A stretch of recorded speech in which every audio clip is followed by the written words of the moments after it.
have no sympathy for men who lose custody of their kids to toxic women. The title of this video is not clickbait, and I am not trying to be provocative. It is what I honestly think. Now, before jumping to conclusion and making an assumption about my character, just based on the title alone, I want you to stick around and hear my reasons why. I have no sympathy for men who lose custody of their children because of one reason. The majority of them chose the worst kind of women to be the mother of their kids. They chose them.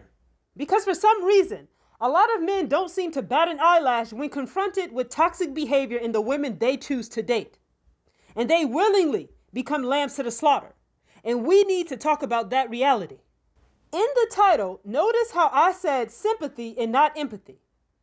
I have massive amounts of empathy for men who lose custody of their children to toxic women spurred on by an unfair family court system. I don't have kids and I don't want kids. However, I could not imagine having my flesh and blood ripped out of my life and then raised without my input. I would imagine that is a very traumatic thing for a lot of men to endure. And I can understand how that could lead to feelings of rage, helplessness, depression, and ultimately causing many men to unalive themselves. The reality that morally bankrupt women like that even exist in this world is why I can't stand humanity. But that's a video for another day.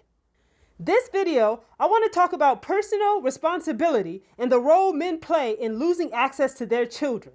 Why are men impregnating these women? This is a question I regularly ask men every time I come across a man complaining about the mother of their children using his kids against him, whether it's online or offline. Now, most people choose to sympathize with them and then commiserate with them. And I will sit and I will listen to their rant all the way into the end. And then I always ask them, so why did you choose to have kids with this woman? And do you know what the answer is that I get most often? I'll give you 1 second to think about it. They always say, she didn't used to be this way.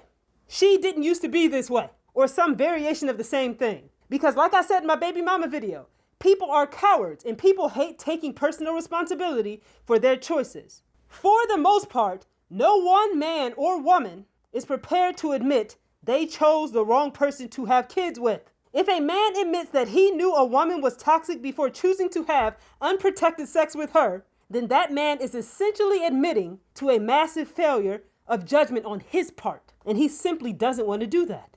So they hide behind the lie that the women suddenly changed. And the best part is that they usually say this 2 minutes after going on a rant and listing off all of the toxic behaviors the woman engaged in when they were dating and before they ever had kids with her. So like I said, people will tell on themselves and then turn around 1 minute later and say that the person changed. Make it make sense, because I don't understand. Has anyone noticed how toxic behavior in women is just normalized? Recently, I saw a post on Reddit in which someone said that there are a lot of Amber Heards in the world. And the person talked about how society just doesn't acknowledge the prevalence of toxic women in society. And I'm inclined to agree. Men and women just don't seem to have a big problem with toxic women. Even when a woman is doing something that would never be seen as acceptable behavior from a man, we all just seem to shrug it off. It seems that most people just don't view it as being that problematic. And for all the shit people give the internet and social media, one advantage of it is that it provides a place for people to come online and document their stories for other people to see.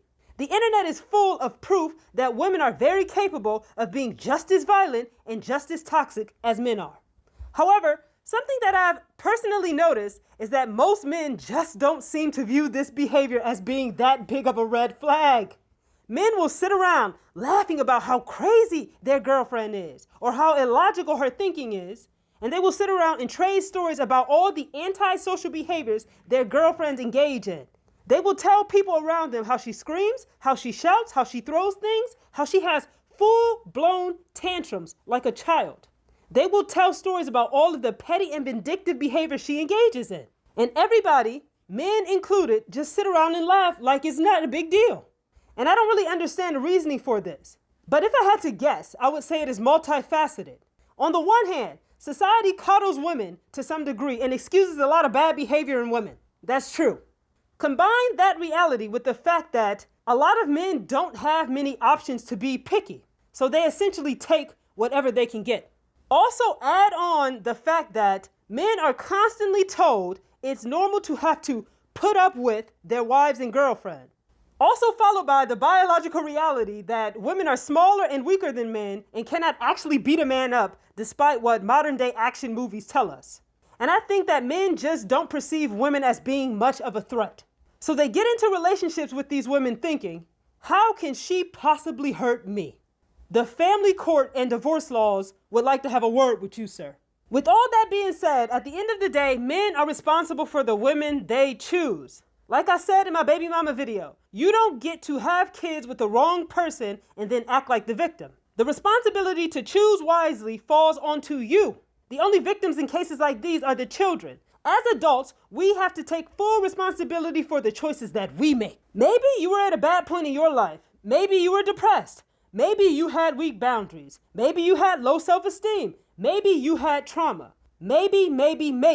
At the end of the day, we all have shit to deal with. That is just a part of being an adult. But none of this excuses us from the obligation we have to exercise our reproductive ability in a responsible manner so children are born into healthy environments with healthy parents. And like I said in my baby mama video, no amount of being a good father will make up for the fact that your children have a toxic parent for a mother. So there's a trend recently on YouTube and other social media sites of male content creators calling women out and holding them responsible for their bad behavior. They cover topics such as women cheating, women committing paternity fraud, women lying in the courts to get alimony and custody of kids, etc. And hey, I'm pro-criticism and I'm pro-accountability. I say accountability for all. But what I have noticed is that these content creators tend to not focus on the man's role in these situations. They seem to cast the man as the victim, and I disagree heavily with that. The only victims are the kids. The man is an accomplice if you ask me.